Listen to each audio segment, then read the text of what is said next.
आप सभी को जय मसीह की।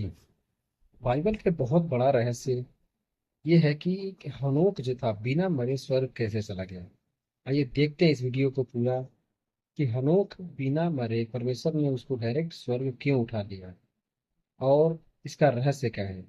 इस वीडियो को पूरा जरूर देखिएगा। तो आइए शुरू करते हैं इस वीडियो को। आपको पता है कि दुनिया के आरंभिक काल में एक ऐसा व्यक्ति था जो मृत्यु का सामना किए बिना स्वर्ग चला गया। एक ऐसा इंसान जो न केवल ईश्वर के साथ चला बल्कि उनके द्वारा सीधे स्वर्ग बुला लिया गया। यह नाम है हनोक का। बाइबल का वह रहस्यमयी पात्र जिसके जीवन के बारे में जानना किसी चमत्कारी रहस्य से कम नहीं। बाइबल के उत्पत्ति 5 के वचन 21 से 24 में हनोक का उल्लेख इस प्रकार है। हनोक 365 वर्षों तक पृथ्वी पर ईश्वर के साथ चलते रहे। फिर वे लुप्त हो गए क्योंकि ईश्वर ने उन्हें उठा लिया। यह कहानी जितनी साधारण लगती है उतनी ही गहरी और रहस्यमयी है। क्यों ईश्वर ने हनोक को सीधे स्वर्ग बुलाया? हनोक ने ऐसा क्या किया कि वे इतने पवित्र बन गए? क्या उन्होंने भविष्यवाणी की थी? और सबसे बड़ा प्रश्न, क्या आज भी कोई इस प्रकार से स्वर्ग जा सकता है? इस कहानी की यात्रा में हम इन सारे सवालों के जवाब खोजेंगे। यह न केवल हनोक के जीवन की अद्भुत यात्रा है बल्कि एक प्रेरणा भी है कि कैसे एक साधारण इंसान ईश्वर के साथ चलकर अनंत जीवन प्राप्त कर सकता है। तो पूरी जानकारी क्या है इस वीडियो में हम विस्तार से जानेंगे। लेकिन आगे बढ़ने से पहले इस वीडियो को एक लाइक करके चैनल को सब्सक्राइब जरूर कीजिए और साथ ही जय मसीह की या आमेन जरूर कमेंट करिए, क्योंकि आपका एक कमेंट और सपोर्ट हमें परमेश्वर के अद्भुत कार्यों को और भी अधिक लोगों तक पहुंचाने की प्रेरणा देता है। तो चलिए वीडियो को शुरू करते हैं। हनोक के जीवन का वह समय मानव इतिहास का आरंभिक काल था। यह आदम के बाद की 7वीं पीढ़ी थी। पृथ्वी पर पाप, हिंसा और अनैतिकता अपने चरम पर थी। लोग ईश्वर से दूर हो गए थे और स्वयं की इच्छाओं में लिप्त हो चुके थे। लेकिन इसी अंधकार के बीच एक ऐसा प्रकाश था जो ईश्वर की ओर बढ़ रहा था। वह प्रकाश था हनोक का। हनोक ने न केवल ईश्वर की उपासना की बल्कि उन्होंने लोगों को पाप से सावधान किया और न्याय के दिन की भविष्यवाणी की। वे एक भविष्यवक्ता थे जिन्होंने आने वाले मसीह के न्याय की चेतावनी दी। हनोक का समय पृथ्वी पर पाप और अराजकता का काल था। यह मानव इतिहास का एक ऐसा दौर था जब लोग ईश्वर से दूर होकर अपनी स्वार्थी इच्छाओं के पीछे भागने लगे थे। आदम और हव्वा की संतानें तेजी से बढ़ रही थीं, लेकिन उनके दिलों में पवित्रता की जगह अधर्म ने ले ली थी। बाइबल के अनुसार उस समय पृथ्वी पर न केवल पाप बढ़ रहा था बल्कि स्वर्ग के गिरे हुए स्वर्गदूतों का भी प्रभाव था। ये गिरे हुए स्वर्गदूत मानव जाति के साथ जुड़कर धरती पर विनाश और अनैतिकता फैला रहे थे। परिणाम स्वरूप पृथ्वी पर हिंसा, हत्या और अन्याय का बोलबाला हो गया था और प्रभु ने देखा कि मनुष्य के मन की हर कल्पना और विचार निरंतर बुराई की ओर झुके हुए हैं। लोगों ने ईश्वर की आज्ञाओं का उपहास करना शुरू कर दिया। पूजा अर्चना की जगह मूर्ति पूजा ने ले ली थी। ईश्वर की नैतिक शिक्षाएं विस्मृत हो चुकी थीं। ऐसे माहौल में हनोक का जीवन एक प्रकाश स्तंभ के समान था। हनोक अपने चारों ओर फैली बुराई से विचलित नहीं हुए। वे न केवल ईश्वर की शिक्षाओं का पालन करते थे बल्कि लोगों को सत्य और धार्मिकता के मार्ग पर चलने की प्रेरणा भी देते थे। वे दिन रात प्रार्थना करते और स्वर्गीय दर्शन पाते थे। एक दिन जब हनोक एक निर्जन स्थान पर प्रार्थना कर रहे थे, उन्होंने आकाश से एक गहरी आवाज सुनी, हनोक, इस भ्रष्ट दुनिया के खिलाफ खड़े हो जाओ, मैं तुम्हें अपने दिव्य रहस्यों को प्रकट करूंगा। यह ईश्वर का बुलावा था। हनोक को एहसास हुआ कि उन्हें पृथ्वी पर एक महान कार्य करना है। उन्होंने लोगों को न्याय के दिन की चेतावनी देना शुरू किया। हनोक ने अपनी भविष्यवाणियों में कहा, देखो, प्रभु अपने हजारों पवित्र स्वर्गदूतों के साथ आने वाला है ताकि पापियों को उनके पापों के लिए न्याय दिया जाए। लोग हनोक की बातों का मजाक उड़ाते थे, लेकिन हनोक बिना विचलित हुए ईश्वर के मार्ग पर चलते रहे। उनके जीवन का हर क्षण दिव्यता से भरा था। हनोक का जीवन केवल धार्मिकता तक सीमित नहीं था। उनके भीतर कुछ ऐसा रहस्य छिपा था जो उन्हें सामान्य मनुष्यों से अलग बनाता था। कहा जाता है कि वे पृथ्वी पर रहते हुए भी स्वर्गीय दृष्टांत देख सकते थे। ईश्वर ने उन्हें ब्रह्मांड के कई रहस्यों का ज्ञान दिया था। इस अध्याय के अंत में हम यह समझ सकते हैं कि हनोक उस समय के लोगों के लिए एक चेतावनी और प्रेरणा दोनों थे। हनोक का जीवन साधारण मनुष्यों से बिल्कुल अलग था। जहां उस युग के लोग पाप और अधर्म में लिप्त थे, वहीं हनोक ने ईश्वर के साथ एक विशेष संबंध स्थापित किया। बाइबल में यह लिखा है कि हनोक ईश्वर के साथ चलते रहे, लेकिन यह ईश्वर के साथ चलना साधारण नहीं था। यह केवल शारीरिक रूप से चलने का प्रतीक नहीं था, बल्कि उनके संपूर्ण जीवन में एक आध्यात्मिक एकता का प्रतीक था। हनोक दिन रात प्रार्थना करते थे और ईश्वर की इच्छा को समझने की कोशिश करते थे। हनोक का हर दिन प्रार्थना, ध्यान और स्वर्गीय दृष्टांतों से भरा रहता था। वे कभी कभी घने जंगलों में जाकर अकेले ईश्वर से संवाद करते थे। लोग उन्हें एक साधारण मनुष्य नहीं मानते थे, वे हनोक को दिव्य व्यक्ति मानते थे जिनकी बातें सुनकर लोगों के हृदय में परिवर्तन होने लगता था। हनोक अपने आसपास के लोगों को शिक्षा देते थे कि ईश्वर के मार्ग पर चलने से जीवन में शांति और मुक्ति संभव है। वे सच्चाई, दया और प्रेम का संदेश फैलाते थे। एक दिन जब हनोक एक पहाड़ी पर प्रार्थना कर रहे थे, उन्हें अचानक आकाश से एक तेज प्रकाश दिखाई दिया। उस प्रकाश के बीच से एक गहरी और शांतिपूर्ण आवाज आई, हनोक, मैंने तुम्हें इस भ्रष्ट संसार में इसलिए चुना है ताकि तुम मेरे रहस्यों को जान सको। मैं तुम्हें स्वर्ग की गहराइयों तक ले जाऊंगा। जो तुम देखोगे वह मानव जाति के लिए होगा। हनोक का स्वर्गीय सफर उस साधारण जीवन से बिल्कुल परे था जिसे कोई भी मनुष्य कल्पना कर सकता था। उन्होंने उन रहस्यमयी स्थलों को देखा जहां कोई अन्य इंसान कभी नहीं गया था। यह यात्रा केवल एक चमत्कार नहीं थी, बल्कि ईश्वर के ब्रह्मांडीय रहस्यों को प्रकट करने का साधन भी थी। एक दिन जब हनोक प्रार्थना में गहरे डूबे हुए थे, उन्होंने अचानक एक स्वर्गीय प्रकाश देखा। वह प्रकाश इतना तेजस्वी था कि हनोक को अपने चारों ओर की पृथ्वी अदृश्य लगने लगी। उनके कानों में स्वर्गीय गीत गूंजने लगे। तभी उन्हें एक स्वर्गदूत ने पुकारा, हनोक, आओ, ईश्वर ने तुम्हें ब्रह्मांड के रहस्यों को दिखाने के लिए चुना है। हनोक ने देखा कि वे एक ऐसी जगह पर पहुंच गए हैं जहां केवल शुद्ध प्रकाश था। इस स्थान पर अंधकार का कोई अस्तित्व नहीं था। स्वर्गदूतों की एक सेना वहां दिव्य गीत गा रही थी। स्वर्गदूत ने कहा, यह पहला स्वर्ग है, यहां से जीवन का प्रकाश उत्पन्न होता है। हनोक ने महसूस किया कि यह वह स्थान था जहां से ईश्वर की दिव्यता पूरे ब्रह्मांड में फैलती थी। इसके बाद हनोक एक गहरे और भयावह स्थान पर पहुंचे। यहां पर गिरे हुए स्वर्गदूत जंजीरों में बंधे हुए थे। उनके चेहरे पर पश्चाताप और भय का मिश्रण था। स्वर्गदूत ने बताया, यह दूसरा स्वर्ग है जहां उन स्वर्गदूतों को कैद किया गया है जिन्होंने ईश्वर के आदेशों का उल्लंघन किया। हनोक इस दृश्य को देखकर विचलित हो गए, लेकिन उन्होंने समझा कि ईश्वर का न्याय अटल है। तीसरे स्वर्ग में हनोक ने जीवन और मृत्यु के रहस्यों को देखा।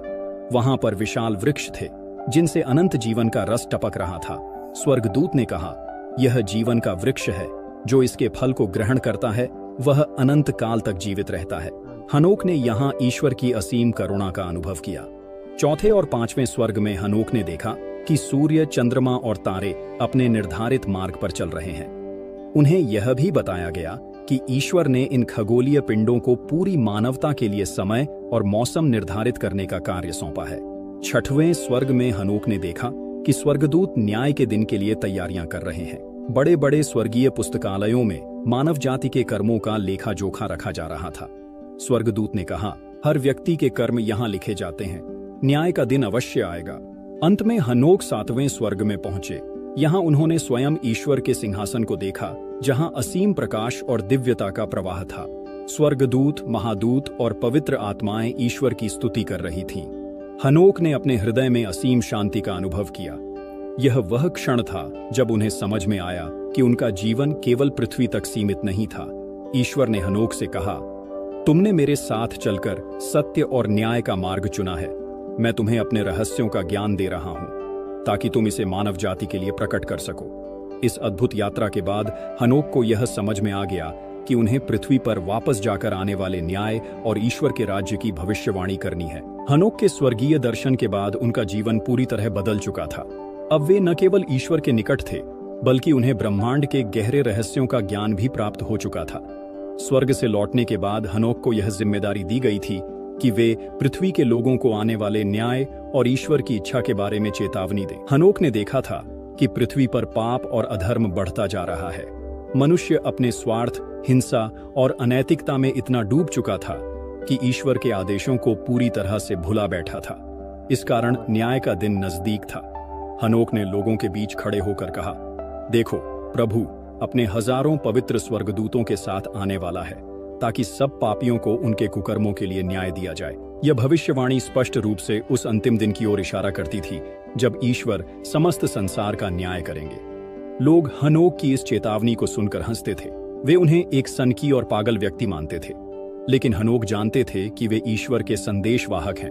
और उनका कार्य सत्य का प्रचार करना है, चाहे लोग इसे माने या न माने। हनोक ने देखा था कि पृथ्वी पर एक भयंकर विपत्ति आने वाली है। उन्होंने बताया कि ईश्वर पृथ्वी को उसके पापों के कारण दंड देंगे और एक महाजल प्रलय के माध्यम से सब कुछ नष्ट कर देंगे। हालांकि यह चेतावनी उस समय के लोगों के लिए अविश्वसनीय लग रही थी, लेकिन हनोक ने इसे बार बार दोहराया। उन्होंने लोगों से ईश्वर की ओर लौटने की प्रार्थना की ताकि वे इस दंड से बच सकें। हनोक की सबसे अद्भुत भविष्यवाणी मसीह के बारे में थी। उन्होंने कहा कि एक दिन ईश्वर अपनी करुणा में एक उद्धारकर्ता भेजेंगे जो पाप से मुक्ति का मार्ग दिखाएगा। यह भविष्यवाणी मसीह यीशु के आगमन की ओर संकेत करती थी, जो बाद में पृथ्वी पर मानवता के पापों के लिए क्रूस पर बलिदान देंगे। हनोक की भविष्यवाणियों को सुनकर अधिकांश लोग उनका मजाक उड़ाते थे। वे कहते थे, कौन सा न्याय, कौन सा प्रलय, हमने तो कभी ऐसा कुछ नहीं देखा। लेकिन हनोक बिना डरे अपने संदेश का प्रचार करते रहे। वे जानते थे कि सत्य का मार्ग कठिन होता है, लेकिन अंततः वही विजयी होता है। एक दिन जब हनोक जंगल में प्रार्थना कर रहे थे, उन्हें फिर से स्वर्ग से आवाज आई, हनोक, तुमने अपना कार्य पूरा कर लिया है। अब मैं तुम्हें इस पापी संसार से उठा ले जाऊंगा। तुम मृत्यु का अनुभव नहीं करोगे। यह सुनकर हनोक की आंखों से आंसू बहने लगे। वे जानते थे कि उनका समय पूरा हो चुका है। हनोक का जीवन पहले ही रहस्यों से भरा हुआ था, लेकिन उनकी अंतिम यात्रा ने उन्हें इतिहास का सबसे अद्भुत व्यक्ति बना दिया। वह एकमात्र ऐसे इंसान थे जिन्हें ईश्वर ने मृत्यु का सामना किए बिना स्वर्ग बुला लिया। हनोक के जीवन के अंतिम दिनों में वे पूरी तरह ईश्वर के प्रेम और ज्ञान में डूब चुके थे। उनके चारों ओर के लोग यह महसूस करने लगे थे कि हनोक साधारण मनुष्य नहीं है। कुछ लोग उन्हें दिव्य व्यक्ति मानने लगे, तो कुछ उन्हें पागल कहकर उपहास करते रहे। लेकिन हनोक को इन सब बातों की परवाह नहीं थी। उनका हृदय ईश्वर की ओर केंद्रित था। एक शांत सुबह हनोक अपने घर से निकलकर जंगल की ओर चल दिए। उनके कदम स्थिर थे, मानो उन्हें किसी दिव्य स्थान की ओर बुलावा मिल रहा हो। वे नदियों, पहाड़ियों और जंगलों से गुजरते रहे। आकाश स्वच्छ था, लेकिन अचानक वहां एक दिव्य प्रकाश प्रकट हुआ। उस प्रकाश में इतनी तेजस्विता थी कि हनोक के चारों ओर का संसार अदृश्य हो गया। तभी उन्हें एक आवाज सुनाई दी, हनोक, आओ मेरे पास। तुमने मेरे साथ चलते हुए न्याय, प्रेम और सत्य का मार्ग चुना है। अब समय आ गया है कि तुम इस पृथ्वी से स्वर्ग में मेरे पास आ जाओ। हनोक ने अपनी आंखें बंद कर लीं और अपने प्रार्थना भरे हृदय को ईश्वर के सामने समर्पित कर दिया। आकाश के बीच एक अद्भुत मार्ग प्रकट हुआ, जो प्रकाश की लहरों से बना था। स्वर्गदूत चारों ओर गा रहे थे। हनोक का शरीर धीरे धीरे पृथ्वी से ऊपर उठने लगा। उन्होंने नीचे देखा, पृथ्वी धीरे धीरे अदृश्य हो रही थी। वे स्वर्गीय स्थानों से होते हुए आगे बढ़ते गए। हनोक ने उन दिव्य स्थलों को फिर से देखा जिन्हें उन्होंने पहले भी अपने स्वर्गीय दर्शन में देखा था। स्वर्गदूतों ने कहा, देखो, यह वह व्यक्ति है जो बिना मृत्यु के स्वर्ग आया है। यह ईश्वर के साथ चलता रहा और न्याय का प्रचार करता रहा। हनोक को यह अनुभव हो रहा था कि वे अब समय और स्थान की सीमाओं से परे पहुंच गए हैं। अंततः हनोक ईश्वर के सिंहासन के समक्ष पहुंचे। वहां असीम प्रकाश और अनंत प्रेम का प्रवाह था। स्वर्गदूत और महादूत ईश्वर की स्तुति कर रहे थे। हनोक ने अपना सिर झुका लिया। ईश्वर की आवाज गूंजी, हनोक, तुमने विश्वास, भक्ति और सत्य का मार्ग चुना। अब मैं तुम्हें अनंत जीवन का उपहार देता हूं। तुम हमेशा मेरे साथ रहोगे। हनोक के अचानक लुप्त हो जाने से लोग अचंभित रह गए।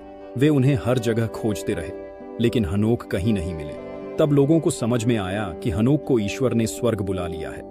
कुछ लोग जो पहले उनका मजाक उड़ाते थे, अब पश्चाताप करने लगे। हनोक का जीवन उनके लिए एक चेतावनी और प्रेरणा बन गया। हनोक का जीवन आज भी एक अद्भुत उदाहरण है कि कैसे ईश्वर के साथ चलने वाला व्यक्ति मृत्यु पर विजय पा सकता है। उनकी भविष्यवाणियां और शिक्षाएं मसीह के आगमन की ओर संकेत करती हैं। उनकी कहानी यह सिखाती है कि सत्य, प्रेम और ईश्वर के प्रति समर्पण का मार्ग कभी व्यर्थ नहीं जाता। हनोक की कहानी न केवल बाइबल के पाठकों के लिए प्रेरणा है, बल्कि हर उस व्यक्ति के लिए भी जो सत्य, धार्मिकता और ईश्वर के मार्ग की तलाश में है। उनका जीवन यह सिखाता है कि चाहे संसार कितना भी अधर्मी क्यों न हो जाए, जो व्यक्ति ईश्वर के साथ चलता है वह अंततः विजय प्राप्त करता है। हनोक ने अपनी जीवन यात्रा में जो रहस्य और ज्ञान पाया, वह केवल उनके समय तक सीमित नहीं था।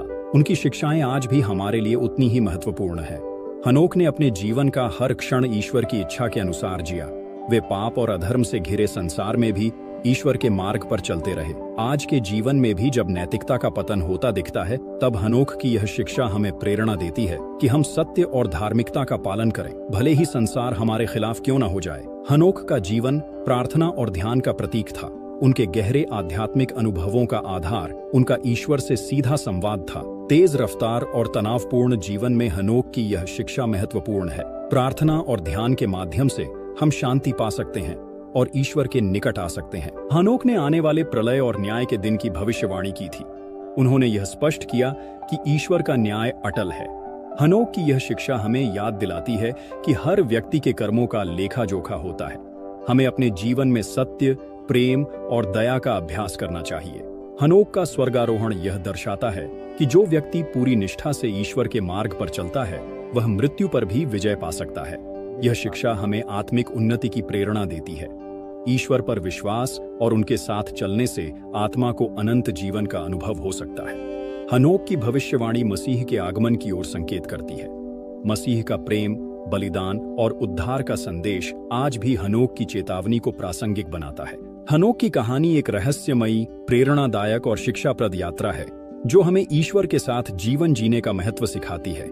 यदि हम अपने जीवन में सत्य, धर्म और ईश्वर की शिक्षाओं का पालन करें, तो हम भी हनोक की तरह एक दिव्य यात्रा का अनुभव कर सकते हैं। उनका जीवन यह संदेश देता है कि प्रेम, न्याय और ईश्वर के प्रति निष्ठा का मार्ग ही सही मार्ग है। और हनोक ईश्वर के साथ चलते रहे और फिर वे नहीं रहे, क्योंकि ईश्वर ने उन्हें उठा लिया। अगर वीडियो आपको अच्छा लगा हो तो इस वीडियो को लाइक जरूर करें और चैनल को सब्सक्राइब करना ना भूलें। आप सभी को जय मसीह की।